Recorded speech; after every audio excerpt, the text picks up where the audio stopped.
Scam அப்படின்ற வார்த்தை எல்லாருக்கும் தெரிஞ்சிருக்கும். ஏன் லாஸ்ட்டாக வந்த லக்கி பாஸ்கர் மூவியில் கூட பாஸ்கர் எப்படி ஒரு பெரிய ஸ்கேம் பண்ணிவிட்டு இந்த நாட்டை விட்டு தப்பிச்சு போவாரோ அதே மாதிரி இந்தியாவோட 14,000 கோடி அதாவது 2 பில்லியன் ஸ்கேம் பண்ணிவிட்டு இந்தியாவை விட்டு ஒருத்தர் தப்பிச்சு போனார். அவர் தப்பிச்சு போன நாள் தான் இந்த நாள். அவர் தான் நீரவ் மோடி. பற்றி நம்ம தெரிஞ்சுக்கணுன்னா நம்ம 90s போகணும். இந்தியாவோட வைர வியாபாரின்னு சொல்லக்கூடிய கேஷவலால் மோடி இவர் அப்போவே இந்தியாவில் டைமண்ட் பிஸ்னஸை பெஸ்ட்டாக பண்ணின்னு இருக்காரு. இந்த பிஸ்னஸை நம்ம இந்தியாவில் மட்டும் பண்ணால் பார்த்தாது வேர்ல்டு ஃபுல்லாக பண்ணணும்னு நினைக்கிறாரு கேஷவலால் மோடி.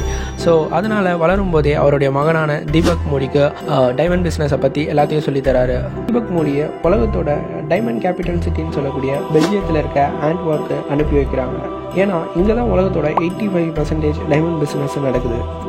கேஷவலால் மோடியோட ஃப்ரெண்டான ஷெனுபாய் சாக்ஷின்ற ஒரு குஜராத்தில் ஒரு மிகப்பெரிய வைர வியாபாரி 1966 நம்ம எல்லாருக்கும் தெரிஞ்ச கீதாஞ்சலி அப்படின்ற ஒரு கம்பெனியை அவர் மகனுக்கு தராரு.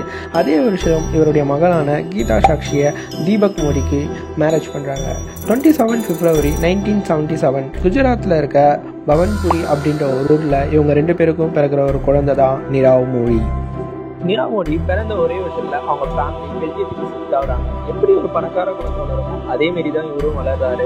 ஹையர் ஸ்டடீஸ்க்காக அமெரிக்காவில் இருக்க யூனிவர்சிட்டி ஆஃப் பென்சில்வேனியாவில் படிக்கிறாரு. ஆனால் படிப்பு மேலே இன்ட்ரெஸ்டே இல்லாதனால அவர் இந்தியாவில் இருக்க மும்பை அவங்க மாமா வீட்டுக்கு வந்துடுறாரு. அவங்க மாமா யாருன்னா 90s ஜுவல்லரி பிஸ்னஸ்லேயே பீக்கில் இருந்த நட்சத்திரா, டீமன், கில், சங்கிலி, சுத்தி இது மாதிரி பல பிரான்ச்சஸ் பல கடைகளை பல நேமில் வச்சு நடத்தியிருந்த ஒரு குடும்பம். அந்த குடும்பம் தான் கீதாஞ்சலி. இதோட ஓனர் மெஹல் சாக்ஷி. இவர் தான் நீரவ் மோடியோட மாமா. இவரோட சேர்ந்து தான் நீரவ் மோடி பிஸ்னஸை கற்றுக்கிறாரு. நீரவ் மோடி ஜுவல்ஸை எப்படி இம்போர்ட் பண்ணோம், எப்படி எக்ஸ்போர்ட் பண்ணோம், எப்படி சேல்ஸ் பண்ணோம் அப்படின்ட்டு பிஸ்னஸை தெளிவாக கற்றுக்கிறாரு. 9 இயர்ஸாக இதை கற்றுக்கிட்டு 1999 ஒரு சொந்தமாக ஒரு பிஸ்னஸ் ஸ்டார்ட் பண்ணுறாரு. ஃபயர் ஸ்டார் டைமண்ட் அப்படின்னு ஒரு டைமண்ட் கம்பெனியை ஆரம்பிக்கிறாரு நீரவ் மோடி. இந்த டைமண்ட் பிஸ்னஸில் ஸ்மார்ட்டாக ஒரு வேலையை பார்க்குறாரு. என்னென்னா டைமண்டை ராவாக வாங்கி அதை ஷைன் பண்ணி தான் மார்க்கெட்டுக்கு கொண்டு போவாங்க. இந்த டைமண்டை ஷைன் பண்ணுறதுக்கு எல்லாருமே ஒரு பெரிய டீம் வச்சுருப்பாங்க. நீரவ் மோடி கிட்டேருந்து டைமண்ட் வாங்குறவங்க நீங்கள் இந்த என்கிட்டேருந்து ராவா டைமண்ட் வாங்க வேணாம், நானே அதை ஷைன் பண்ணி கொடுத்துட்றேன், அதுக்கான சார்ஜ் மட்டும் எனக்கு கொடுத்தா போதும் அப்படின்னு சொல்கிறாரு. டைமண்ட் பிஸ்னஸ் பண்ணுறவங்களுக்கு அந்த லேபரர் கிளாஸும் குறையுது. அதனால எல்லாரும் இவர்கிட்ட டைமண்ட்ஸை வாங்குறாங்க. இதனால் இவரோட பிஸ்னஸும் செம்மையாக இன்க்ரீஸ் ஆகுது. பெல்ஜியம், அர்மீனியா, சைனா இது மாதிரி பல நாடுகளில் பிஸ்னஸ் பண்ணுறாரு. இதுக்கப்புறம் 2005 இருக்க அமெரிக்காவில் இருக்க ரீட்டைல் சேல்ஸ் டைமண்ட் பிஸ்னஸ் எல்லாத்தையும் இவரே வாங்குறாரு. அதுக்கப்புறம் 2007 அமெரிக்காவில் இருக்க ஒரு பிக்கஸ்ட் டைமண்ட் கம்பெனின்னு சொல்லக்கூடிய ஃபெரைக்லிக் கோல்ட்மேன் அப்படின்ற கம்பெனியும் இவரே வாங்குறாரு. அப்புறம் அவருடைய நேம் இந்த உலகம் ஃபுல்லாக கொஞ்சம் கொஞ்சமாக பரவுது. உலகத்திலே புகழ்பெற்ற கோஹினூர் வைரம், அந்த வைரம் வந்துட்டு வெள்ளை கலரில் இருக்கும். ஆஸ்திரேலியாவில் இருக்க ஆர்கைல் அப்படின்ற பிளேஸ்லேருந்து எடுக்கக்கூடிய டைமண்ட் வந்துட்டு ரெட் கலரில் இருக்கும். இந்த 2 டைமண்டையும் கம்பைன் பண்ணி ஒரு நெக்லஸ் உருவாக்குறாரு. அந்த நெக்லஸ் தான் Golconda lotus necklace. Golconda lotus நெக்லஸை பற்றி அதிக பேர் இந்த உலகத்தில் பேசப்பட்ட ஒரு நெக்லஸ். இந்த நெக்லஸ் வந்து கிறிஸ்டல் அப்படின்ற ஒரு ஏலம் கம்பெனி ஹாங்காங்கில் 2010 ஏலம் விடுது. இது ஏலத்தில் 16 கோடி 20 லட்சம் ரூபாய்க்கு ஏலத்தில் எடுக்கப்பட்டது. மாதிரி டிமாண்டு இன்க்ரீஸ் ஆகினே இருக்குது, ஆர்டரும் அதிகமாக வந்துனே இருக்குது. ஆனால் ஆர்டர்லாம் சொன்ன டைமுக்கு நீரவ் மோடியால் கொடுக்க முடியல. ஸோ அதனால் 2010 ஸ்கேம் அப்படின்ட்டு ஒன்று என்ட்ரி ஆகிறாரு. மும்பையில் இருக்க காலகோரா அப்படின்ற பிளேஸில் நீரவ் மோடியோட ஷாப் இருக்குது. அதுக்கு எக்ஸாக்டாக அதுக்கு பக்கத்துலேயே பஞ்சாப் நேஷனல் பேங்க்கோட ஒரு ஹோம் பில்டிங் இருக்குது. அப்போது ஃபாரின் எக்ஸ்சேஞ்ச் டிபார்ட்மெண்ட்டில் மேனேஜராக இருந்தவர் கோகுல் நாத் ஷெட்டே அண்ட் கிளர்க்காக இருந்தவர் மனோஜ் ஷரத். இந்த மனோஜ் ஷரத் தான் அக்கௌண்ட் சிஸ்டத்தையும் அப்போது பார்த்துட்டு இருந்தார். நீரவ் மோடி இவங்க கிட்டே போயிட்டு பேசி ஒரு ஸ்ட்ராங்கான ஃப்ரெண்ட்ஷிப்பை உருவாக்குறாரு. திடீர்னு 2011 இவங்க கிட்டே போயிட்டு ஒரு லோன் அப்ளை பண்ணுறாரு. அந்த லோன் என்னென்னா letter of undertaking. Letter of undertaking அப்படின்னாலே நமக்கு ஒரு டவுட் இருக்கும். லெட்டர் ஆஃப் அண்டர்டேக்கிங் அப்படின்னா இப்போ ஏன் நீரவ் மோடியை எடுத்துப்போம். நீரவ் மோடிக்கு வந்துட்டு ஒரு 20 கோடி சொத்து மதிப்பு ஒரு ப்ராப்பர்ட்டி இருக்குது.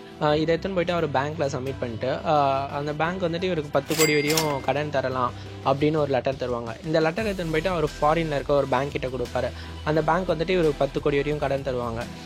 அந்த லெட்டரில் அப்படி என்ன இருக்குன்னா இவருக்கு வந்துட்டு நீங்கள் 10 கோடி வரையும் கடன் தரலாம், அப்படின்னா அந்த கடனை வந்துட்டு எங்கள் பேங்க்கே அடைக்கும் அப்படின்றது தான். இதுதான் லெட்டர் ஆஃப் அண்டர்டேக்கிங். ஃபஸ்ட்டு எதுக்கு நம்ம இந்த மெத்தடை ஃபாலோ பண்ணுறோம் அப்படின்னு பார்த்தீங்கன்னா, இப்போ வந்துட்டு ஒரு இந்தியன் பிஸ்னஸ்மேன் போய்ட்டு ஃபாரினில் வந்துட்டு அமெரிக்காவில் போய்ட்டு ஒரு பிஸ்னஸ் பண்ணணும்னு நினைக்கிறாரு. அவர் பிஸ்னஸ் பண்ணுறப்ப அதுக்கு வந்துட்டு எக்கச்சக்கமாக எக்ஸ்போர்ட் பண்ணுவாங்க. எக்ஸ்போர்ட் பண்ணுறப்ப அதுக்கு வந்துட்டு அந்த கவர்மெண்ட் எக்கச்சக்கமாக டேக்ஸ் பே பண்ண சொல்லுவாங்க. ஸோ அது வந்துட்டு நம்ம ருப்பீஸில் பண்ணுறப்ப அதுக்கு வேல்யூவே இருக்காது, ரொம்ப அதிகமாக பே பண்ணுற மாதிரி இருக்கும். இதே நம்ம டாலரில் பண்ணோன்னா ஈக்குவலாக இருக்கும். ஸோ அதனால தான் ஃபாரினில் இருக்க பேங்க் எல்லாம் ஈஸியாக கடன் வாங்குறதுக்கு இந்த மெத்தடை நம்ம ஃபாலோ பண்ணுறோம்.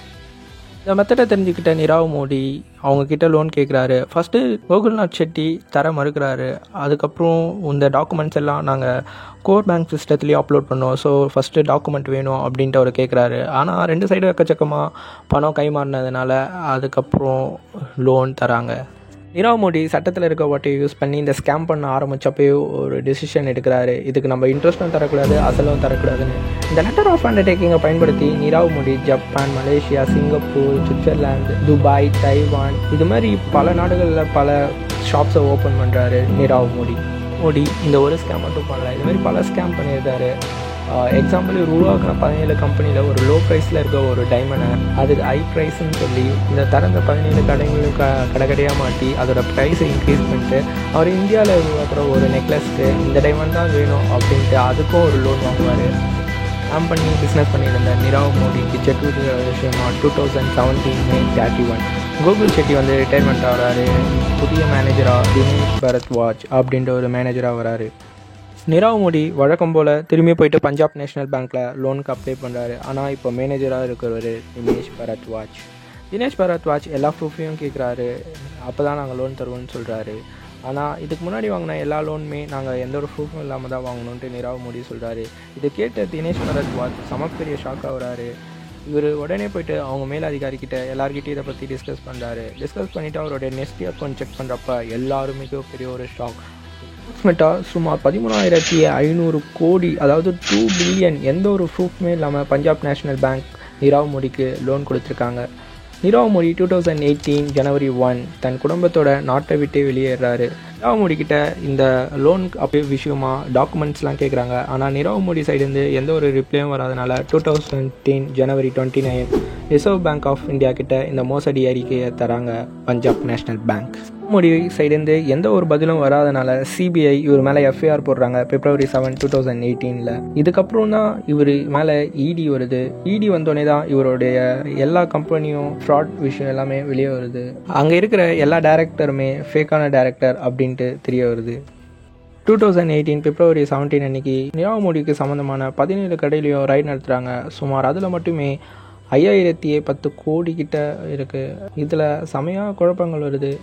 சிபிஐ வந்துட்டு நீரவ் மோடியை கண்டுபிடிக்காதனால இன்டர்போல் ஹெல்ப் கேட்குறாங்க. அதுக்கப்புறம் தான் இன்டர்போல் வந்துட்டு அவர் இங்கிலாந்து கிட்டே இருக்காரு அப்படின்ட்டு சொல்கிறாங்க. அதுக்கப்புறம் இங்கிலாந்து கவர்மெண்ட் கிட்ட கேட்டால் அவர் எங்கே இருக்காருன்னே தெரியல அப்படின்னு சொல்கிறாங்க. அதுக்கப்புறம் 2018 March 13 அன்னைக்கு ஆர்பிஐ வந்துட்டு லெட்டர் ஆஃப் அண்டர்டேக்கிங்கை மொத்தமாக பேன் பண்ணுறாங்க. அதுக்கப்புறம் இந்த ஸ்கேமில் ஈடுபட்டிருந்த கோகுல்நாத் ஷெட்டி, மனோஜ் சாரத், அதுக்கப்புறம் டைரக்டர் தாமர் பட் இவங்க எல்லாரையுமே கைது செய்கிறாங்க.